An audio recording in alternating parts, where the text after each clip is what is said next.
I'm Mark. This is Ebony. We're 30 years old from Chesapeake, Virginia. This is our kitchen, and we're going to tell you why we're going to be the next great baker. Because we have a sink. With running water. Yes. That's an all-inclusive sink. We have a basic oven. And, electric. Yeah, and we have very little workspace, which makes a whole lot of sense for a cake business to have very little workspace. So this is our table during the day and work area at night. Yeah, we eat here. Then we wash, and then we work here. Yeah, it's important that we wash. Yeah.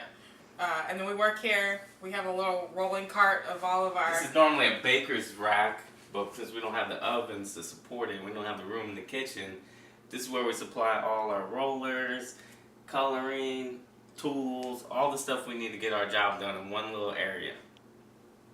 So, really...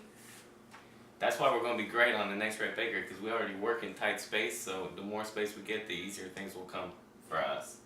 So this is one of our favorite cakes. It is a 7-tiered rainbow cake. And my friend called me and was like, "Can you make me a rainbow cake? I saw it on Pinterest." And I was like yeah, she doesn't sound like that. But I was like, "Of course." And so I looked it up. I was like, that would be easy. And then she said, "Can you make me two?" She sounds like that. Yeah. And so I was like, "Of course." And then I realized I only had 2 pans. And so I started doing this. And then having to put it in the freezer and make sure it was cool enough so I could take it out and put another color in. And it was a hot ass mess. So yeah. Let's say the next day I went to the store and I bought more pans. That's what happened.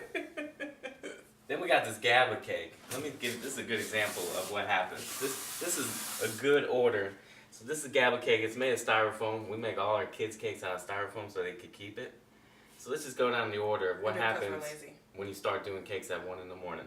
This is the first figure I made. Pretty good. I must say, not bad. Then I made this dude. Not so bad. And then I made this chick. I think it's a chick. It's a dude. Whatever. Blue balls. But then these last two, they're not bad, but less quality because this was about 3 in the morning. This was about 3:30 in the morning. So that's what happens when you're trying to do everything overnight, when you got to be back up. And usually our kids' cakes suck ass because we're doing other people's cakes and then we run out of time. So yeah, people think we have the most awesome cakes for our kids, but usually they're pretty not so much. Awful. But sometimes we do make good cakes. This is a superhero cake we made for somebody. I don't know. But you got Spider-Man, Thor, and the Hulk. But this is a funny cake because remember when he delivered this one? Looks good, right? And Thor, now I collect comic books, so to me Thor is blue. I never watched the Avenger movies. She takes this awesome 3-tier cake. How old was the kid? 8? He was 5. 5. And he said, Thor is black. Let's do it. Thor is black. It was the only thing he said to me, and I was like, not like great job. And then we made a cake for him. This cake is fucking awesome. And then we made a cake for him this year. What was it? Monsters Inc. or something. Yeah, Monsters Inc. And what did he say? He said, "The ears aren't high enough." You gotta love these kids. Yeah. All right. Over here, we got the Humpty Dance. It's the chains do the. So we got Baba Black Sheep, and we got Wawa White Sheep. You see what we did there?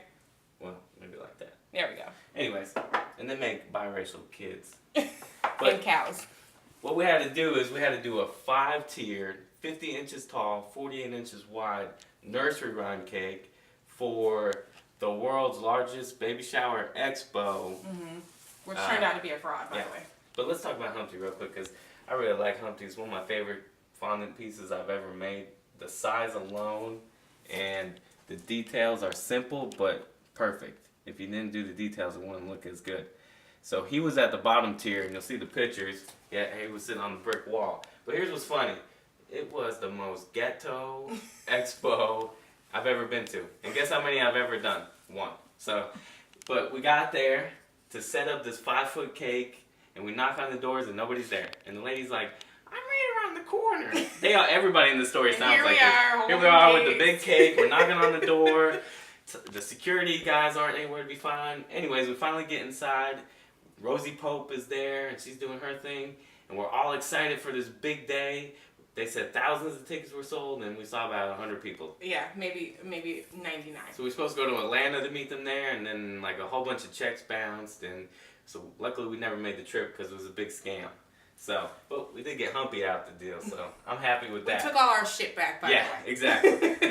We repoed that shit. Anyways, signing off.